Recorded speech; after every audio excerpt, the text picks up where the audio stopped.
old time of year, isn't it? Christmas. You know, it's funny, isn't it? Christmas, because it's a sad time, it's a happy time, it can be a very lonely time.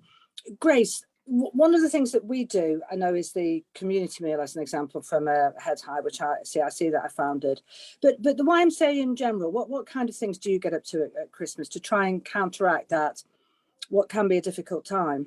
Yeah, so I mean, we've been doing a lot of work over the last couple of weeks, really trying to raise vital funds to enable us to do diversionary activities over Christmas. So we've got a whole list. So we did a big co-production session with our young people in the end of September. We started speaking to them about what we could be doing over the Christmas period to help them, because Christmas can be a brilliant time, but it can also be a really lonely and isolating time, especially for the young people that we support here at the YMCA, but also the many people that we support in the community. So this year we're raising funds to do bowling trips, cinema trips. We've got a lot of people that want to go to museums. So we've been going into town to the Museum of the Making. We're also looking at taking them to the Space Centre in Leicester. And it's just about trying to provide that additional support. So we've been raising funds to do additional therapeutic counselling sessions. And we've been upping the amount of sessions that we do at our Wilmorton Community Gardens, because getting young people out in the fresh air and enabling them to have something positive to engage with, especially at this time of year, is really important. So we had a whole team over there today. Very cold, but felt very positive and fulfilled when they came back. So we're going to be doing extra things like putting on additional meals over the Christmas period. So we're going to do theme nights, takeaway nights, just the things that we can do that you'd probably normally do with your families, that if we can do it here at campus, and just enable people to know that they've got something good to be part of. I mean, there's so many Christmas arts and crafts going on as well. Honestly, it's really impressive what they're putting together here. It's brilliant. You guys are amazing. And I came to the award night the other night and met the, you know, I mean, Jamie, wow, what a story. But yeah. Look, I'm just going to move on to you. I keep on wanting to say Amanda, but Peter, I mean, on you. I mean, well, Christmas is a difficult time, isn't it? I mean, you know, what are your thoughts on how we can make it better for people? Yeah, I mean, you're right. I mean, it is that isolated. People, there's that intensity and anticipation, and with that comes people feeling perhaps isolated or by reference point. I mean, for us here in Cosy, really, we've only just recently moved to Tutbury, so we're really full of the joy of trying to bring that to the village, really. So, and become like a partner in Tutbury, really. So we've sponsored the presents for the Santa's Grotto. They've got it's a great come together this year, I think, of events that are happening out there. There's so many things going on. We had those couple of years where nothing was going on and everyone's sort of out there. The Tutbury High Street was amazing this year, and we sponsored the Santa's Grotto. And then this next year, I think we're going to try and sponsor the Christmas tree, because we love all that sort of theatre and light with it as well. And then Grace's compatriots in Burton, YMCA, are food banking quite a lot. They've got a lot less coming in and a lot more requirement, and so we're collecting for that there at Cosy as well. So really, you know, we've been involved with YMCA Derby for 7 years, Grace, I would say. Yeah. And you know, we've just moved out of Derby, but we're still in a DE postcode, and so we're obviously connecting with the other award winners, which is YMCA Burton, which are award winners before YMCA Derbyshire were this year. So yeah, just connecting with different people that are involved in stuff like that, really, and just trying to find our way to help it. Yeah, I mean, there's lots of really great things that both you guys do, and Matt, you know, I obviously joined our Mickleover the other day, and wow, I mean, I remember doing it. When did it stop? About 10 years ago. I can't quite remember. Yeah, it's around grown that time, year on year, hasn't it? It was absolutely incredible. It was the Christmas lights switch on and the Christmas festival, lots of stores and local businesses. It was absolutely fantastic. We sold out of mulled wine in the end. It was great, and the feedback from everybody is that it was a bumpy year for everybody, which is great for the local economy and everything. In terms of, you know, supporting those less fortunate than ourselves, or the vulnerable, or those who are actually spending Christmas alone, you know, we are continuing to work with the Derby Secret Santa scheme in Mickleover, and I know other wards are as well. Obviously started, as you know, Amanda, by Maria Lawrence, who we sadly lost very early in the pandemic. And there's donation points across Derby for people to donate presents. And if you go onto Facebook and type in Derby Secret Santa, you'll get to the page and you'll see where you live or where the drop-off points are. And there's quite a few in Mickleover, etc. And, you know, that's about volunteers, local councillors, to go out there and deliver presents to people, Secret Santa presents to people who may be alone over Christmas, or those in care environments as well. We're getting nominees from local community residents of people that they would like to have a present delivered to. So that's something that we're doing as well, and it's growing and growing. And yeah, it's a really good scheme, and that's something which we really do focus on as councillors in Mickleover the week before Christmas. It's one of our main jobs is to go out there and deliver all the presents, and it's a great job. Lovely, knocking on people's doors and saying hello, and explaining it's a present because somebody's thought of them in the community is wonderful. Yeah, I've been out with you, and it is just such a fantastic, fantastic thing to do, and it really makes you feel proud. I mean, I'm always proud of Derby, but it's just it's a time of year when we especially come together, and just thinking about what makes you feel proud. I mean, at the end of the session, we always do. What's your what do we call it, Matt? Hot tips. What's your words of wisdom, wasn't it? That was it. Yeah. Wisdom. We always like to have a few words of wisdom at the end of the session. But I'm just thinking we're nearly at the end of the year. I cannot believe that we are December now, guys. I cannot believe it. But if we look back over the last year, you know, what are our feelings on the last year? Peter, I'm going to come to you first. I mean, it's been a difficult year, hasn't it? Yeah, I mean, we face challenges as business, as you'll know. You know, first of all, we've got a COVID problem with demand, then we've got a supply problem with resources. Now we've got a cost of living and an energy crisis in business. So they're the sort of four corners of business life. But they've been quite macro things. But you know, with the support, in fairness, of the decisions that were made with governments worldwide, businesses survived, and furlough made a massive difference to keeping everyone on the game. And so if for now it's harder, I think it's quite a balance for me. I think I'm grateful that we're here. I say to our staff, there's 100 people that've got a job, because we managed it between us all to carry on. And so we just carry on, and we look positively to the future, to those things that we can control. So, for example, in our business, we decided this time last year, we could see there was going to be a problem in Ukraine, so we started sourcing products in Ukraine. And so now we've got a really good supply line coming out of Western Ukraine, where we're putting currency back into that country that's to support what's happening there, which is useful. So there's always ways, I think, to try and help, and in even a small way or a bigger way that you can. So I think it's all about what you can do as an individual to try and help the people that you're involved in, or the communities that you're involved in as well. I mean, that's great what you say about Ukraine and how you're having the foresight and helping them. But Grace, what about you this year? It's been a difficult year, I know that, but you guys have been awesome. Yeah, I mean, it has been a difficult year. I mean, one of the biggest things that we found this year is, I feel like we've completely started to navigate ourselves out of the pandemic this year. It's been the engagement of young people. It's had such an effect on them, you know, them being kept isolating at times, being in their rooms. It's been very difficult to get young people to engage in the programs that we're offering at the YMCA. But I would say in this last 3 months, we've seen a real change in young people's behaviours. And that, I mean, we had a team meeting today and we were talking about that. We've got so many young people wanting to take any opportunity that's coming by at the moment. And I would say that's been something that the team have been working considerably hard at this year, is providing that additional support. You know, we've had so many young people that have been suffering with their mental health, that have felt they've gone backwards in their journeys. So there's just been so much this year that we've just put that additional resource and additional support to young people to help them navigate themselves out. I mean, there's also been a considerable amount of work that we've done on remodeling our housing stock, because what the people that we support want now is very different to what it was pre-pandemic. So we've been doing a lot of work on that, and we've got an exciting project coming up where we're building the 60 new units of accommodation on Cotton Lane, which will be transformational housing and transitional. So that'll be for young people who are in employment. So although it's been very hard and it has been tough through the pandemic, I feel like this year has given us opportunity to start coming out of it And there's some really positive things on the horizon, and we're seeing that the young people are really wanting the opportunities that are coming their way now. So yeah, positive end.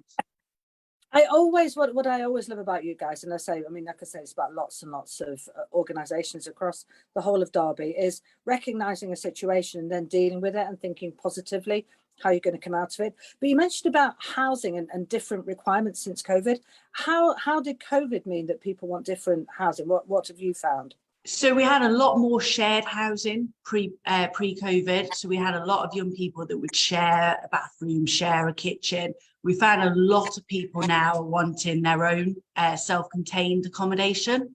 I guess, you know, with everything that happened with the bubbles and that happened through the pandemic, but we have found that people's needs have changed.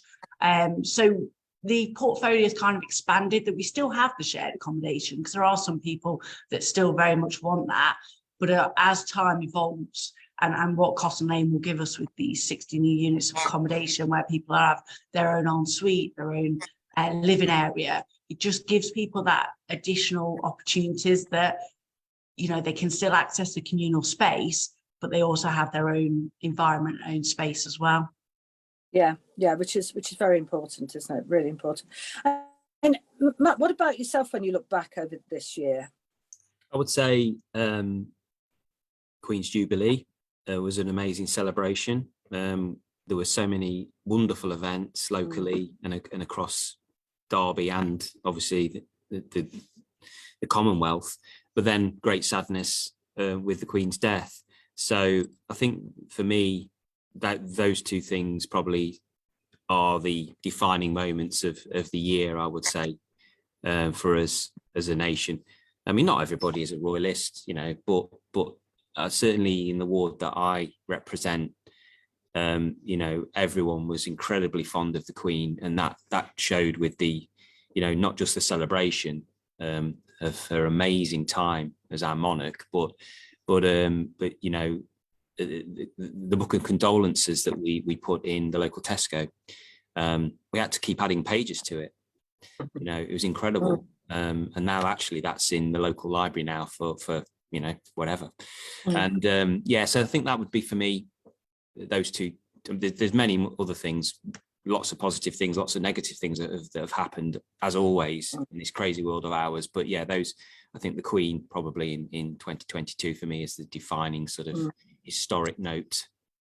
Yeah, I was just thinking, as you were saying, funnily enough, I just written down Queen, but when you think about this year and you think about what's happened in terms of politics, when you think about what's happened in terms of royalty, when you think the Jubilee and the Queen, when you think about football as well, you know, rugby, there's actually, what a year it has been. You know, maybe in January we'll have a think, Matt, and think about, you know, I mean, I always like to look forward, not necessarily look back. However, I mean, wow, it's been an amazing year, hasn't it? Is there, I mean, Peter, anything else that stood out for you particularly about this year? I mean, it's just been an amazing. It's Ukraine, of course. I mean, Amanda, we do forget about Ukraine. The invasion of Ukraine, that you know, an incredible moment, really. Not something that none of us wanted to see. That as well, historically, is going to be a defining point of that year. I think it is, and in some ways, some of the outputs are healthy for us. So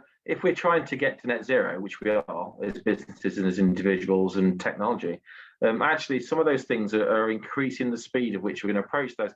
For example, we put on 220 solar panels at Cosy last year, and the payback on that is now 2 years rather than 7, because the price of energy is so high.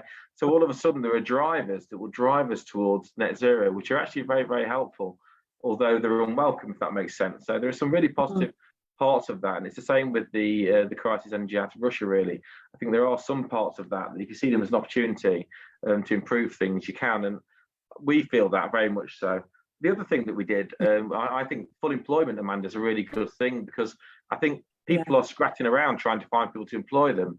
So all of a sudden people say, well, maybe I could take people from prisons, or maybe I could be more flexible and take more part-time, family-friendly people. I think it's driving the right kind of fluidity in the country. So we take a lot of part-time, term-time people on who are mums and granddads, actually, between 9 and 2:30, that work around school hours and there's tons of talent untouched by people, things like that. And we've took some people on from the local prisons as well, from Sudbury and Drake Hall. And actually, there's a lot of positivity towards that, because, and part of it is because we're all at full employment, so we're trying to find people. So I think it's people that perhaps otherwise couldn't have easily got a job might now be able to get one more easily than they could. And Grace, does that translate into the YMCA then, in terms of, because young people finding work, or is it still a challenge? I mean, I know you guys do loads of stuff in terms of getting people work fit. Yeah, no, we have found that a lot of our young people have gone into employment this year. I mean, Jamie, who we spoke about earlier at our awards night, you know, he's gone on to get a full-time job within a demolition firm, which is just brilliant for him. We've got a lot of young people that are going through our employability programs that are gaining employment. We still got, I mean, one of the main things that came out of our co-production session that we last did with our young people was we're still finding that it'd be good for them to have more permanent role. There's still a few 0-hour contracts that young people that we're supporting are going on to. So there's still work for us to do to support them into the right areas for them. But yeah, we are finding that more and more young people are having opportunities out there. We just need the programs behind them to enable them to sustain that employment once they're in it as well. So, you know, that they've got that additional support once they're in employment. I mean, it's so valuable, Grace, if you've got some people that you can get between us as a back, we know it works well with the prisons, the back channel between you that knows the people and us that are employing them, and we talk together to support it and surround it and bring it forward. It makes a massive difference to businesses, and that's why what you do in the employability program's so interesting to us in terms of going forward. Yeah, and it's the volunteering opportunities that our young people get as well. So, you know, we went out to visit Peter and the team at the Derby Kids Camp over the summer, and now that we know that we'll take a group of young people up there next summer to help set up the camp and take down the camp. And it's all of those positive activities that our young people can engage in that starts them along that journey to more sustainable employment. And Matt, have you ever heard of the camps that they do? I mean, it's quite incredible. No, I haven't. It sounds really good. But Peter, yeah, do you want to tell us? Yeah, so Derby Kids Camp, been going 50 years, Matt, in Derby City. Every primary school in the city gives us 4 or 5 children that otherwise wouldn't have a break or need a break from their lives. And they take 300 of them up onto, we can't tell you the location for reasons, but it's just north of Ashbourne into the Peak District, and they spend a week on what can only be described as a glamping city. It's got 27 tents there, and they're being read to sleep every night. They're being walked to death all over the Peak District. They go swimming in rivers. They sing songs. They have Derby Magic Club come up, Bikeability come up. All these different people come and join, and so they get a full week of childhood. You know, you remember your holidays. It's a bit like Derby Children's Holiday Home do the same sort of things. You remember those holidays, and so they give them a fuel injection of childhood, all voluntary, all funded, not centrally funded, just that they fundraise for it. There's about 150 people involved and 300 children, so it's a high adult-child ratio, and they are just a very high-quality organisation. Celebrating 50 years this year. I'm a patron of them. That's my involvement of it, and we at Cosy bought the field to secure their long-term future when the bomber passed away. So, but it's well worth coming to see it. It's an extraordinary. Out of all the things I've ever been involved in across Derbyshire and the world, it's one of the most extraordinary things that I've been involved in. It's brilliant. What do you think, Matt? Sounds amazing. Yeah, it is. It's incredible. You'll have your socks knocked off. And invite Amanda as well. You have to socks. I can't wait. I mean, you said something really important, Peter, and I'm thinking childhood. And I look back, and you know that the sort of, certainly as a teenager, I found it was really difficult and really complex at home because of my mum. But I do remember some moments of absolute joy, and I can remember being in my garden. This sounds really silly, but I'm just thinking of, and maybe you guys have childhood memories, but I can remember just standing and just smelling fresh air and grass being cut, and looking at a butterfly. It must have been about maybe 6 or 7. And that memory still lives with me. Yeah. And that's still something I hold on to from my childhood. That just, life seems so much worse after that, but just at that moment, it was just imperfect. I mean, have you got memories like that, any of you guys? Maybe it's just me.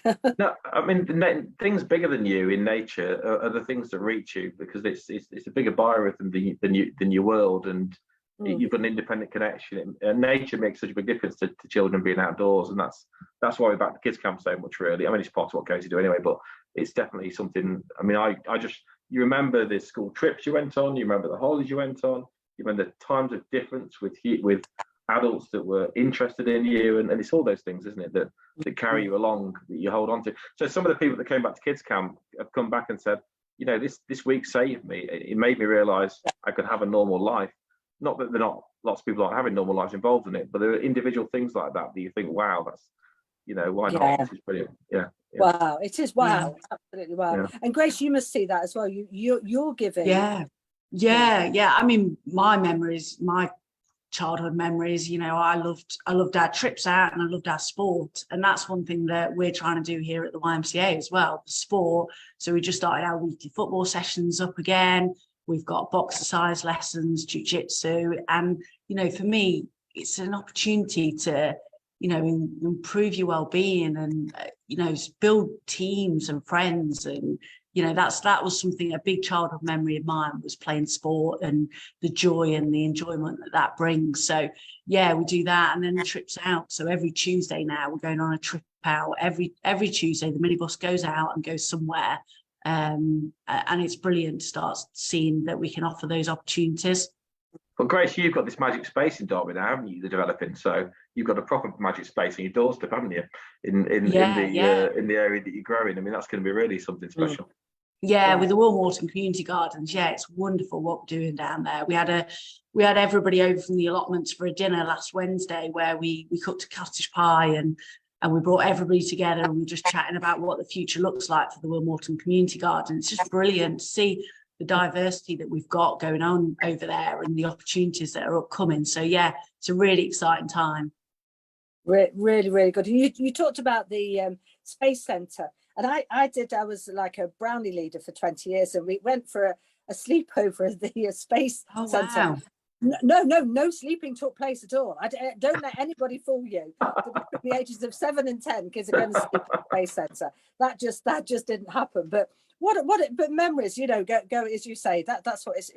I love to try and create positive memories for people, because you can, even in times where it's not quite as good. If you've got those memories, sometimes that can help. Not always, but it can. Matt, do you have any sort of particular childhood memories? Well, I mean, just what we're talking about there. I think when you're in the outdoors, whether it be a school trip or, you know, an organised trip through a local organisation, you know, getting out into nature with your friends, having a bit of a laugh, but it really does give you confidence and challenges you as well. You know, who gets to swim in a river very often? You don't. You do all the things that you know you think you shouldn't be doing, but it's in a good, controlled, safe environment to give you that confidence. And actually, it's something you don't forget it. And I think that it's fantastic, and I'm sure that it really does have a massively positive impact on young people. Yeah, and if you think about it now, with the modern world, you know, with everybody's got entertainment on tap, and you know, video games, and I'm not saying it's better or worse. I'm just saying, when we were younger, we spent a lot more time outdoors in general than I think a lot of young people do these days. So, and maybe a sweeping statement, I might be completely wrong, but that's the impression I get. You know, it's a different world now, and to actually allow kids to go out there and be kids, and to grow and to mature and to be challenged, and to, you know, go out there and just have some fun is a fantastic thing. It is, definitely. I'm just thinking, as you know, I'm going to have to go in about 5-10 minutes, but just although we're near the end, I can't believe where the time goes. I genuinely can't. But I'm just going to put everybody on the spot, because Matt, last time we were talking about favourite books and everything, but I don't think we did favourite Christmas film and favourite Christmas song. And I want to whiz round just very quickly and see if I can get your favourite song and favourite film. And Matt, I'm going to come to you first. Oh, thanks for that, Amanda. So I can't think about it. I'm just thinking you're bad at. I'll give you two films, two different films. So It's a Wonderful Life. Oh, wow, classic. Yeah. It is great. It's a great film. And then on the flip side of that, National Lampoon's Christmas Vacation. When the the lights go on. Yeah, it's great. It's just great, and it's great because it's of that era that the 80s Yeah. and all of that, and it's all just a bit of fun. And Yeah. for I me, can't help but watch it. those two films. A Christmas song. I'm not a great fan of Christmas songs, to be quite honest with you, but probably something from Bing Crosby, one of the traditional ones from one of his albums. It just goes back to when I was growing up in the 70s and the 80s. Those songs were in my house, and just gives you a cozy feeling, doesn't it, thinking back? But there's some great ones, Last Christmas, Wham, or something like that. Cheesy if you want, but take your pick. But I'm not a massive Christmas song fan, to be honest. No. There was a guy in Parliament the other day who was talking, came into Parliament to talk about dementia, and the writer of Lonely This Christmas. That was a Mud song that I remember getting. Yeah. I mean, you think that, gosh, there's these amazing songs that are out there. Peter, what about you? Song? Okay, I'm going to go for Wonderful Life. Go and watch it at the Quad. It's always a thing you've got to do, because that's like an old-fashioned type of cinema. And I'm also going to put in Die Hard. Half the people go, that's not legit Christmas film. That's on at the Quad as well, though. If I remember, I was looking at the Quad list, and they have got Die Hard on there as well. Yeah. Yeah, and then song-wise, I've got to go for Do They Know It's Christmas? Come on, I'm an 80s child. That's a brilliant song. Yeah, that's true. It's a great. Music is brilliant, isn't it? Because it just transforms you straight back to where you were at that moment. Grace, what about you? I can't believe I'm going to admit this, but at the moment, the favourite Christmas film is Nativity. I haven't heard of that. So it's a comedy film based on a school doing a nativity play. But there's some brilliant songs in there, including a song called Sparkle and Shine, which was recreated at Derby Cathedral the other night for a school show, and just brought a lot of back a happy memories of watching that film with the family. So definitely that. And then Christmas song wise, I think it's beginning to look a lot like Christmas. It's a nice one, and I feel like it starts getting me into the Christmas spirit. So who sung that? Michael Bublé. So I mean, there's loads, and I'm thinking Boney M and Johnny Mathis. They're two bangers. Because I'm just thinking back on songs and there was none of you are old enough to remember this, but there was Wizard. Derbyshire. Yeah. He's a Derbyshire-based bloke. Lives in Breaston, I think, my understanding. And then there was Slade, obviously. You've got that. Can you remember? The Darkness. Was it? Bell at the Bell's End. Yeah. Yes. Oh, look, you see, all of the. We've had some amazing. I'm a big Darkness fan, but big Darkness fan. Oh I went to see him actually. Time flies. I went to see Darkness live about this time last year in Birmingham, and they obviously played the Christmas song. But it was an amazing gig. It was the first gig I'd been to since lockdown had eased, so it was a really good thing to get. But I highly recommend going to see the Darkness live, especially this time of year, because they'll obviously roll out the Christmas song. Yes, they were brothers, weren't they? And then in terms, so many great Christmas songs. And in terms of films, It's a Wonderful Life. But then they're all on the Quad, by the way. You've just reminded me, Peter. I was looking the other day to look but I've got to say, I mean, I do love all this. I love White Christmas. Always, I just love the song. I love the film. I always cry. But I'm not a great fan of comedy on film. However, I do like National Lampoon, but Elf. It's just when Elf goes and sits on Santa's knee. I've never seen Elf. I've never seen that. Oh, it's brilliant. Honestly, it's just absolutely brilliant, because when he sits on Santa's knee, and it's just one of those glorious moments that just makes you think, oh yes. You ought to watch the behind the scenes of that film. It's incredible how they filmed it, because it was all perspective filming, so he's not actually small. He's distance, isn't he? Yeah, honestly, that is an incredible film to find out about. It's really funny as well. Yeah, it's so funny. You've got to watch it. I say every time. My family can't believe it, because I don't often understand, but I just could cry every time I see it. Anyway, look, guys, we are going to. I don't know if there's anything else you want to say about the year, because I think it has been a very emotional year. Is there anything that you've all been particularly proud of doing this year?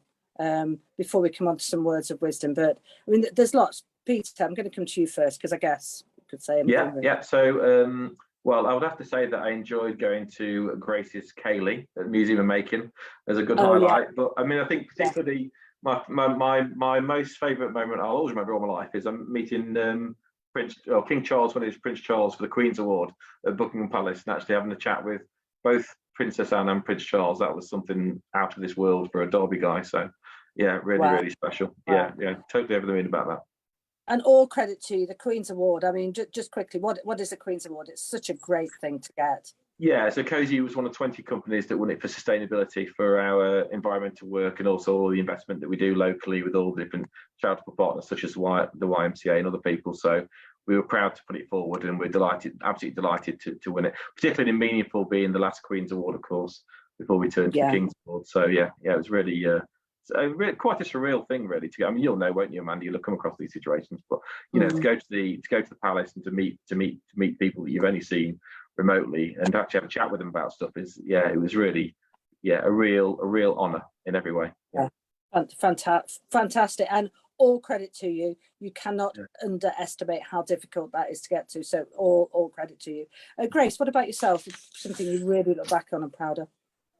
Well, something quite recent, really. So I know we've spoken about it a little bit of times tonight, but the YMCA England and Wales have a YMCA of the year every year. So many YMCAs across the country, and YMCA Derbyshire was crowned YMCA of the year this year. So, but not just that, it was seeing one of our young people win Young Achiever of the Year. It was just, it was an incredible evening. And I think, it just brought home to us the impact that we really are having here at YMCA Derbyshire. So that was definitely a proud and exciting moment. I think you and I said, I was moved to tears when seeing Jamie go up and get that award. It was like, oh my goodness, life-changing. It felt to me. I said, I've gone goosebumpy thinking about it. It was life-changing. Matt, I'm going to hand over to you to say your proudest moment, but also I'm going to have to go. But if you can just go around and get some words of wisdom. But guys, thank you so much. Look, honestly, you are amazing. I'm going to put a little bit of tinsel on. I've got my little Santa hat, as you would expect, because it's nearly Christmas. But thank you so much. On a serious note, if anybody is feeling lonely this Christmas, then please do remember there are lots of organisations out there that can help you. And Grace, just before I go, I do want to plug 30th of December. Community meal, it's there for people, isn't it? We do it in partnership, Head High, YMCA.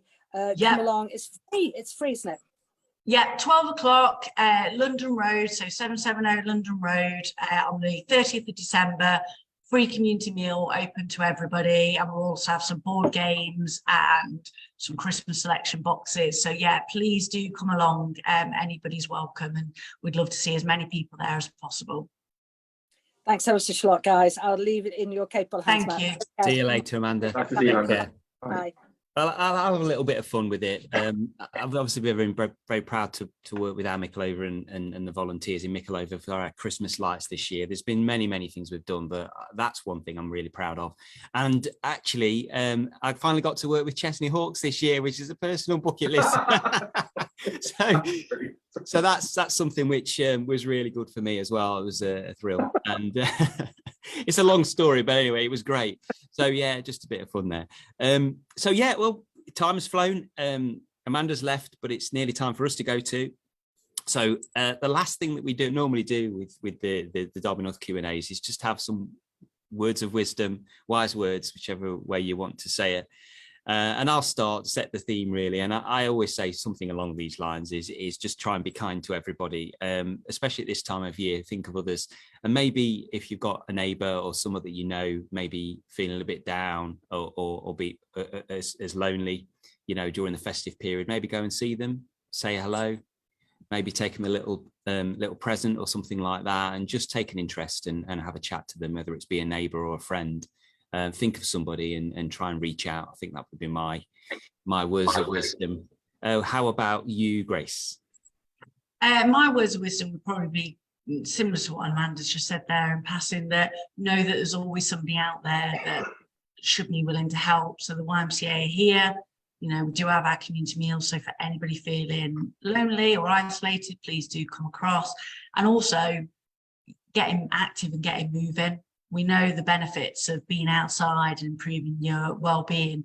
Anybody ever wants to come across to our Wilmorton community gardens, just get in touch with organisations and know there are opportunities to get out there and engage and be positive.